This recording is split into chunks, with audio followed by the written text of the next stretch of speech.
ശരിക്കും കോഗ്നിറ്റീവ്ലി ഡിമാൻഡിങ് ആയിട്ടുള്ള problem solving, decision making, ഒരു സാധനം മനസ്സിലാക്കൽ, അണ്ടർസ്റ്റാൻഡ് ചെയ്യൽ, എസ്സേ റൈറ്റിംഗ്, അതുപോലെ ക്രിയേറ്റീവ് വർക്കുകൾ, അതുപോലെ പ്രോഗ്രാമിങ്ങിലാണെന്നുണ്ടെങ്കിലും കോഡിങ്ങിലാണെന്നുണ്ടെങ്കിലൊക്കെ മെയിൻ വർക്കുകൾ നമ്മളെ ബ്രെയിൻ യൂസ് ചെയ്താണ്ട് ചിന്തിച്ചാണ്ട് തന്നെ എഴുതുക.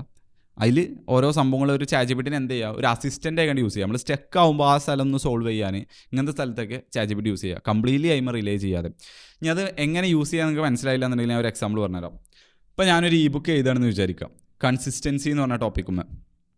അപ്പോൾ എനിക്ക് വേണമെന്നുണ്ടെങ്കിൽ ChatGPT പോയിട്ട് write me N ebook under 11 pages on the topic of consistency.